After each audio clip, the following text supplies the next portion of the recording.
when magnesium ribbon is burned in the presence of oxygen, it gets converted to magnesium oxide. ये बात हो चुकी है. This description of chemical reaction in sentence form, इसमें sentence form is quite long. It can be written in a shorter form. The simplest way to do this is write in the form of word equation. In the word equation. तो ऐसा लिखेंगे कि magnesium reacts with oxygen. ऐसी तो बहुत लंबी line हो जाएगी. हाँ, तो this will be ऐसे. So you saying that इसको छोटा कर दोगे. तो छोटा कैसे word लिखना चालू करो. Words क्या लिखेंगे अपन? Magnesium when it reacts with oxygen gives you what? Magnesium oxide. इनको बोलते हैं word reaction. This is called what? Word reaction. हाँ, जो कि चलते ही नहीं. हाँ, ये थोड़ी ना चलेंगे. ये कौन लिखेगा इतना बड़ा बड़ा? इसको भी बहुत बड़ा बोलते, बट उसको बोलना है कि इसको वर्ड रिएक्शन बोलते हैं. आप इतना याद रखो. The substances that undergo chemical change in a reaction 1.1, this is this reaction. इसकी बात हो रही. तो let me write the shorter version of it. तो twice mg plus O2 gives you what? Twice MgO. यहाँ तक तो बात हो गई थी कल अपनी. The substances that undergo chemical change in the reaction 1.1 is magnesium and oxygen are reactors. So these are what? Reactors. These are what? Products. These are what? Products. जे माहिती त्याला काही थांबत नाही जास्ती. A word equation shows change of reactants to product. Change of reactant to product. Change of reactant to product. A word equation shows reactors to product through an arrow. हाँ arrow है बघा. दिसते का arrow? हाँ, तो arrow दिखाते हैं. चलो ठीक, कोई बात. Through an arrow, the reactors are written on the left hand side with plus sign between them. With plus sign between them. देखो ये plus sign ना मध्ये. हाँ, ये plus है. Plus sign between them. Similarly, products are written on the right hand side. Products are written on the right hand side. हे काही आपल्याला एवढं कामाचं नाही. With plus sign, जास्ती reactor असेल तिकडे पण plus लिहितो का नाही आपण असं? In this case, it is only one product. But the arrow points towards the product. The arrow points towards the product. हे basic सगळ्यांना माहिती आहे. त्यात काय खास. So writing a chemical equation. Is there any shorter way? तो मैं तो म्हणतो की जो word reaction equation लिखा था, क्या उसका shorter version भी है? हाँ. To write what? Chemical formulas. So these are what basically instead of what? A chemical equation represents a chemical reaction. If you recall formula of magnesium, oxygen and magnesium oxide, the above word equation can be written as Mg plus O2 gives you Mg gives you what? MgO. आता इकडे थोडंसं लक्ष द्यायचं काम आहे. त्यांनी बघा काय लिहिलंय. उन्होंने लिखा है कि Mg plus O2 gives you what? MgO. तो आपने देखा, मैं तो ऐसा लिख रहा हूँ कब से. I am writing like this. Mg plus O gives you what? Twice MgO. So if you ask me, both of them have certain differences. This is a balanced chemical reaction. This is a unbalanced chemical reaction. And in chemistry, this unbalanced chemical reaction is called as skeletal reaction. काय म्हणतात आपण याला? Skeletal. So this is a skeletal reaction. Skeletal reaction. While this is a balanced reaction. Balanced chemical reaction. ये क्या है? Balanced chemical reaction. And if you see, this reaction obeys law of conservation of mass. Law of conservation of mass. So chemistry में आपको यही लिखनी पड़ेगी. ये चलेगी. Skeletal reaction चालणार नाही. Skeletal reaction चालणार हाँ. आणि काय लिहितं बघा तर. Count and compare the number of atoms. So if you count in this, magnesium कितने atom है? 1. Magnesium is how much? 1. Oxygen के कितने हैं? 2. इधर देखो, मैग्नीशियम कितने हैं? 1. ऑक्सीजन भी कितने हैं? 1. इधर देखो, टोटल कितने आए इसकी? 3. 1 plus 2 कितना आ गया? 3. इधर देखो कितने आ गए? 2. So are the number of atoms on the reactant side and on the product side equal?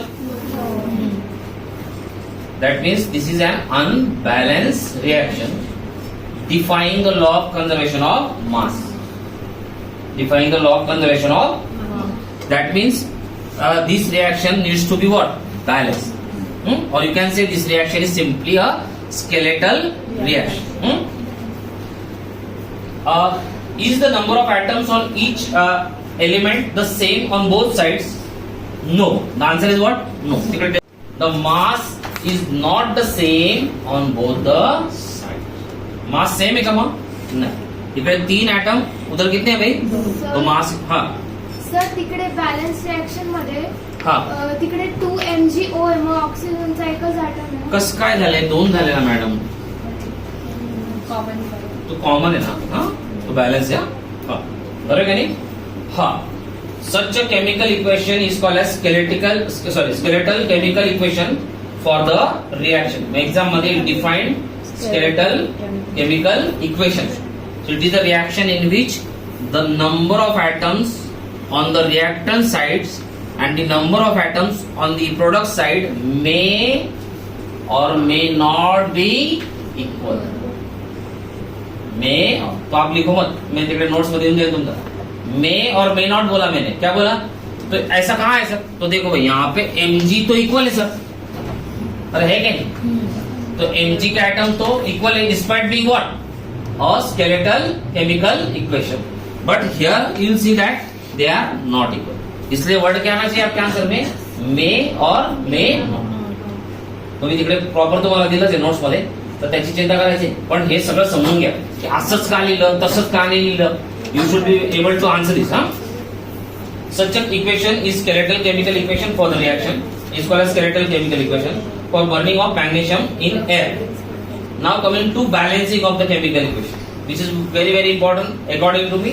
आणि इकडे जी प्रोसेस दिली ना, ही स्टँडर्ड प्रोसेस आहे. त्याच्यामुळे कुठलाही नंतर तुमचं दिमाग लावायचं नाही. कुठे काही लिहिलं असेल कुठल्या नेटवर फिटवर, no.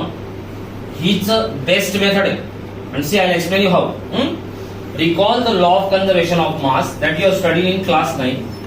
Mass can neither be created nor destroyed in a chemical reaction. This we know. That is, the total mass of the elements present in the product of the chemical reaction has to be equal to the mass of the elements present on the reactant side. तो short मध्ये काय story है कि reactant का mass किसके बराबर होना चाहिए? Product के बराबर. That we know. In other words, the number of atoms of each element remains same. Number of atoms. See, here if you see how many atoms are there of magnesium? 2. इधर भी कितने हैं? 2. यहाँ oxygen कितने हैं? 2. इधर भी कितने हैं? यही वो बोल रहा है कि number of atoms on the reactant side should be equal to number of atoms on the product side. Then only you can say certainly that the reaction is what? Balanced. No? Balanced. In other words, the number of atoms of each element remains same before and after chemical reaction. If you see here, you have rearranged them and you have formed what? A metal oxide. जबकि starting क्या था? This is a metal, this is a non-metal, and you get what? Metal oxide. So you have just rearranged them.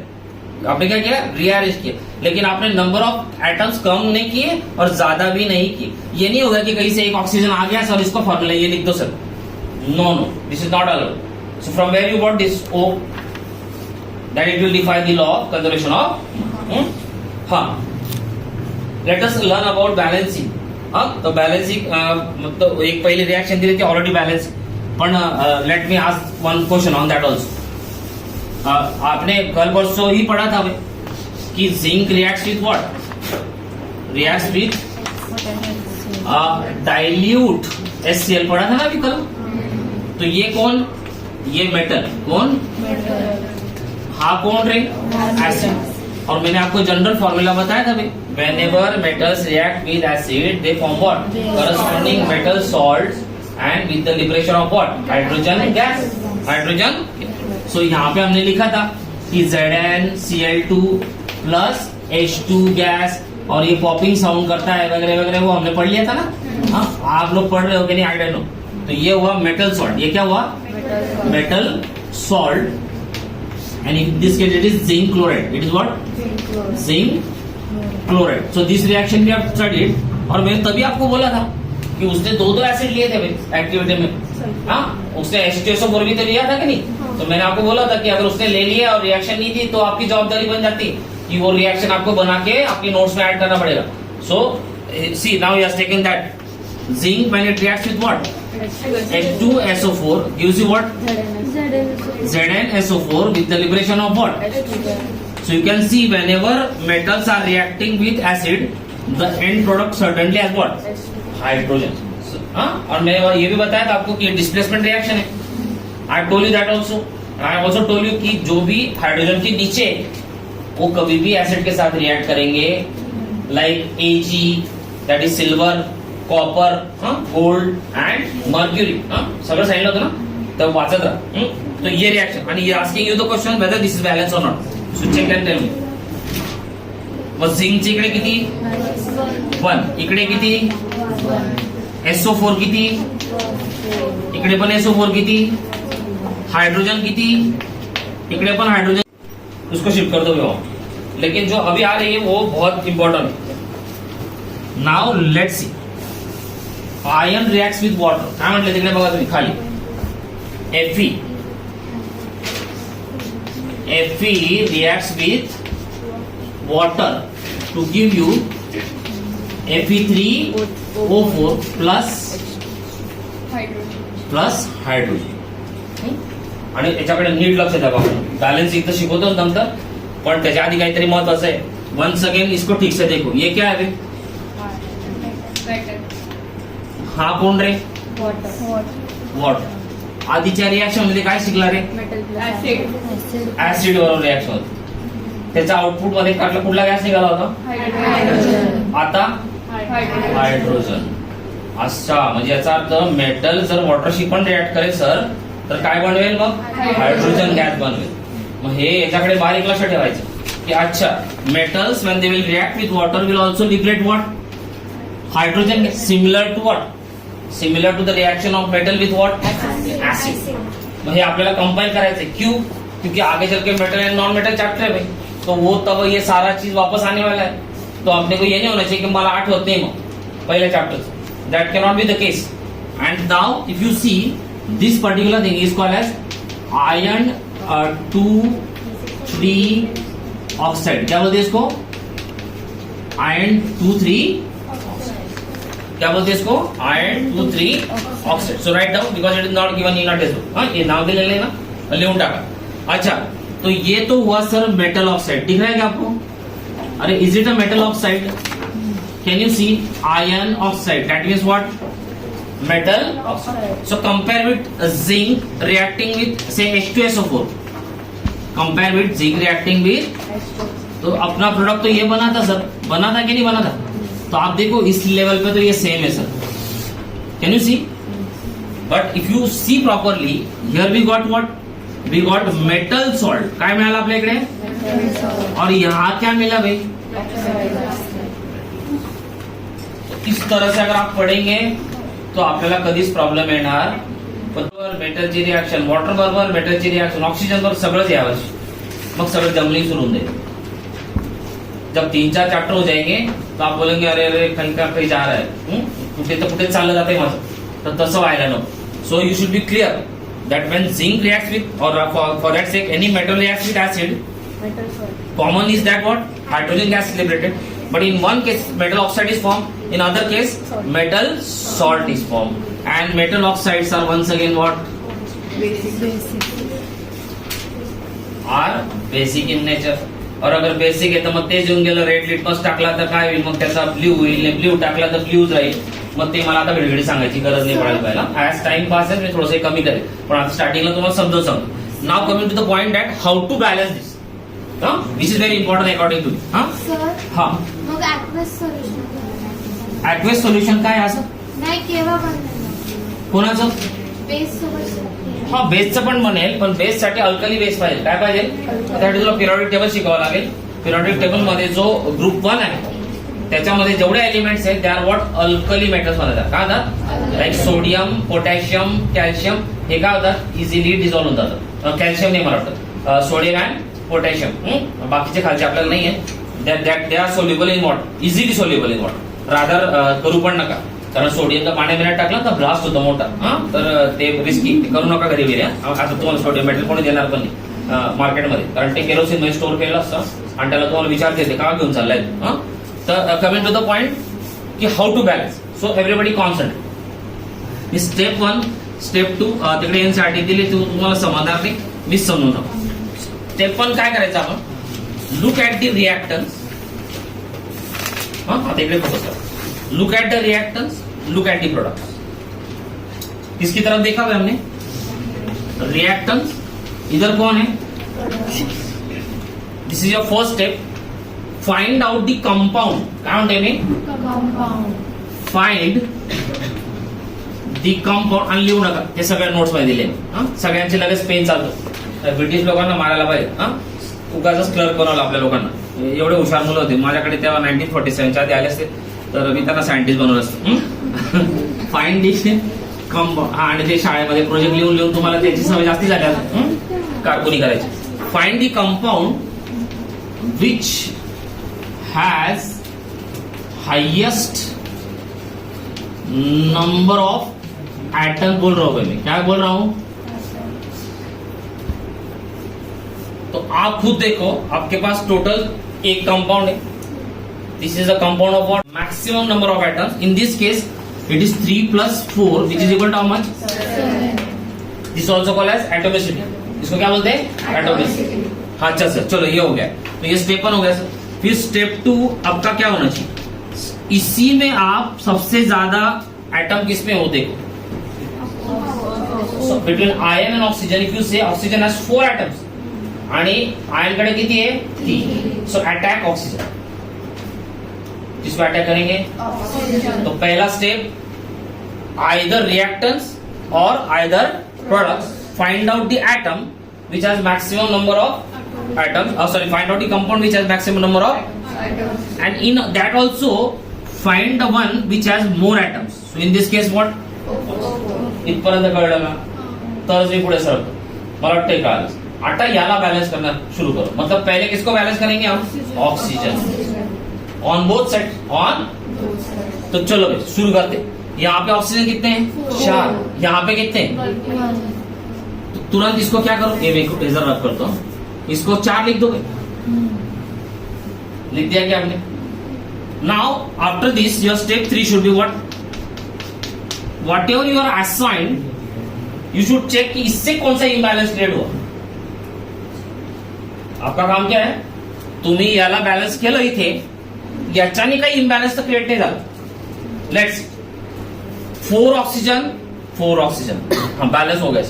लेकिन hydrogen कितने बन गए? 6. 4 2 8. So correct that imbalance first. आपलं काम काय आहे? त्या इम्बैलेंस को पहले निकाल दो. कहीं दूसरा नहीं मत करते बैठा भाई बैलेंसिंग. नहीं तो कहीं निकल जाएगा भी. सो 4 2 8. तिकडे किती? 2. कितना लिखो फिर? 4 लिखता. लिखू क्या मैं यहाँ पे? तो अब तक आपने हाइड्रोजन को भी बैलेंस कर दिया, ऑक्सीजन को भी बैलेंस कर दिया. बचा कौन फिर? आयन. उधर कितने? 3. इधर कितने? 1. तो लगाओ यहाँ. क्या यही answer a Gaya? as simple as this. And this technique works for each and every chemical. तो एक बार वापस somebody चला नचिकेत सांगा. सपोज मी म्हटलं Mg plus O2 gives Mg. ही स्केलेटल रिएक्शन आहे का आपली? आहे का? चला हा रूल लागू होतो कसं? चला which compound has highest number of atoms. याच्याकडे 2. हा देख भी नहीं रहे भाई तुम लोग. अरे आन्सर देताना विचारता करा. डायरेक्ट बोलतात तुम्ही लोक. हा याच्यात किती रे? 1. याच्यात किती रे? आणि याच्यात किती रे? 3. O2. कावर खाल्लेले म्हणून वजन आले का त्याला? W = mg. कोणाला पकडा तुम्ही पहिले? सर MgO ची यूज नाही नाही नाही. काय काय काय? MgO2 सर वो ऐसे नहीं है. MgO2 उधर नीचे. अरे 3 आहे ना. हा सॉरी इसके 2 आहे. हा सर हा किती आला? हा घेता का तो घेता? कौन सा ले? इसको ले ले. आणि हा किती आला? Fe3O4 + 4 H2 गैस आला. बरोबर की नाही? हाँ और ये था भाई आयरन 2 3 ऑक्साइड. क्या था? और ये रिएक्शन थी मेटल और वाटर की. मेटल और वाटर. चला हे सगळं इतकं त्यांनी लिहिलेलं आहे ते सगळं स्किप करून टाका. आणि let's come directly to the list. Writing. हा गरजेचं आहे? नाही काही गरजेचं नाही. मला माहिती तुमची ते मॅम तुम्हाला ते लिहायला लावते टेबल. हा हा मला माहिती तिचा असं चालू राहणार है आता वर्षभर. टेबल पाहिजे टेबल पाहिजे टेबल पाहिजे और टेबल लगता ही नहीं है. वहां पे एग्जाम में मैंने बताया ये थोड़ी ना आएगा, ऐसा आएगा एक्स वाई और ये यहाँ पे क्या आएगा कुछ तो भी जेड. क्या आएगा बस खत्म. याला कुठला टेबल लागणार एमसीक्यू मध्ये. तुम्ही बघून काय वाटलं क्वेश्चन पेपर सगळ्यांमध्ये असे येतात question. Identify x Y Z. याला कुठला टेबल तुम्हाला लिहायची गरज पडणार एमसीक्यू मध्ये. एमसीक्यू मध्ये टिक मारलं खतम. बस ऑप्शन लिहिलं ऑप्शनच्या समोर आन्सर लिहिलं खतम. त्याच्यामुळे त्याचा काही ऐकू नका. आणि कुठलंच काही आजपर्यंत असं कोणी म्हटलं नाही टेबल म्हण. टेबल तर त्यांनी एक्सप्लेन करण्यासाठी सांगितलं. हा so it is not the case. हा वेळ आहे का संपला. हाय वेळ. हा बरं माझा थोडा वेळ चालला गेला तुमचं ते पेपर. Writing the simples. हा आता बघा आणि याच्यावर खूप सुंदर क्वेश्चन टाकलाय मी वर्कशीट मध्ये. तो बघायचा. म्हणजे मी काय करतोय की प्रत्येक टॉपिकवर एखादी क्वेश्चन तुम्हाला टाकायचं आहे की त्याच्यात तुमचा इम्पॉर्टन्स पण कळेल तुम्हाला. Okay, carefully examine the above. So he is asking you to carefully examine this. Won't be doubtful. Carefully examine the above balance. Does this equation tell anything about the physical states? By this, what he means is, do you know? कि अरे sorry हाँ ये मैं परत करूँगा. Gas state. ऐसा कैसे मालूम है? मतलब तुम लोग ये प्रीज्यूम करके चल रहे हैं कि हर मेटल हर रिएक्शन में सॉलिड होते हैं. तो मैं फोर्जिंग का एग्जांपल ले लेता हूँ मैं. या डाई बनाते याद है कि उसमें आपको मेटल को क्या कर रहे थे आप उसको लिक्विड में कन्वर्ट करते. हाँ तो आगे चल के आपको काफी सारे रिएक्शन आएंगे जहां पे मेटल भी क्या है in the liquid because it is the requirement of the reaction. It is the requirement of the reaction. तो आप कोई चीज बना रहे हो तो आपको मेटल को पहले क्या करना पड़ेगा बहुत हाई टेम्परेचर पे गर्म करके किसमें कन्वर्ट करना पड़ेगा लिक्विड में. And then you will be placing in the die so that it acquires the required shapes. It acquires the required shapes. So you cannot certainly say that it is solid. हाँ इस केस में बैठ गया तो बैठ गया वो अलग बात. See, does it tell you anything about the physical state of each reactant and product? No information has been given in the equation about their physical state. आणि मग इथे अंडरलाइन करायचं आहे word. To make a chemical equation more informative, physical states of the reactants and products are mentioned along with the chemical formula. So why physical states are mentioned in a chemical formula? as exam में देते एक mark तो आपको ये answer लिखना है. क्या लिखना है? to make it what more informative. or to make it what more. तो मान लो भाई आपने किसी ने आपको बोला एक मान लो आप कंपनी चला रहे हो. You are producing iron 2 oxide iron 2 3 oxide. You are producing what और let me write simply iron oxide. और आपने ऐसे इक्वेशन दे दिया वो मैन्युफैक्चरर को कि हाँ इक्वेशन के बनाना शुरू कर. तो तुरंत वहां से एक क्वेरी आएगी कि सर प्लीज इसका स्टेट बताओ. हाँ अच्छा वाटर के बारे में आपका क्या कहना है? वो कौन से स्टेट में होता है? लिक्विड. अरे भाई तीनों स्टेट में होता है. It can also be in solid ice. It can be liquid as well as steam. तो इंडस्ट्री में स्टीम भी लगता है. मग तो म्हणेल नाही सर आम्ही बनवणार नाही कारण तुम्ही काहीतरी आम्हाला मूर्खासारखं काहीतरी सांगून दिलं. आम्हाला माहितीच नाही आयन कशात वापरायचं. So in industry this kind of reaction do not work. उसके नीचे आपको क्या लिखना पड़ेगा? States. So that the manufacturer has a clear cut idea as to how he should reach this product. तो याच्या भांगडीत पडणार नाही. R&D तुमची आहे प्रोडक्ट तो बनवून देतोय. मग तुम्ही त्याला आउटसोर्स केले. काय केले आपण? मग तो फक्त बनवायचं काम करतोय. तो डोकं त्याच्या वर्करला तोही सांगेल 1 मिनिट काम करून घे समजून घेत चल यार तू आता ते काय ते म्हणते आम्हाला काय 500 रुपये तू दिवसाला देतोय तू आम्ही समाधान घेऊन तू आयते लिहून द्या आम्हाला कागद. त्यांच्या समोर स्क्रीनवरच दिलेला. इंडस्ट्री तुम्ही गेले नसेल अजून इंडस्ट्रीत पण काम केले सगळं काही आयतं फीड करावं लागतं आपल्याला वर्करला. वर्करला काही लेणं देणं नाही. तुम्ही जसं द्याल तसं करा ते. तो वर्कर को कोई लेना देना नहीं इसलिए ये इन्फॉर्मेशन देना जरूरी है. ओके सो देखो भाई उन्होंने दी है फिर इन्फॉर्मेशन. ये कौन से स्टेट में है? Solid. So for manufacturing of iron oxide, you require water in which form? Steam. कळलं मग तुम्हाला इम्पॉर्टन्स. मग तिथे तुम्ही लिक्विड लिहिलं सॉलिड लिहिलं ते चालणार नाही ना. That is wrong. इकडे पण काय आलं सॉलिड आणि आता अल्टिमेटली काय आहे स्टीम. काय बनवायला लागतं मला सांग. बॉयलर घ्यायचं. बॉयलर मध्ये कोणती पण पार्ट करून जावं लागेल. पार्टच करून जावं लागेल. याला ऑप्शन नाही. पण आता म्हणजे 10th स्टँडर्ड लेवलला ते रॉंग देत नाही. जर तुम्ही विसरून गेलेले आहे तर 10th स्टँडर्ड लेवलला ते रॉंग देत. पण मला नीट बीटचं नाही माहिती. नीट जेईच हा तिकडे लागत असं. हा चला मग आपण थांबू.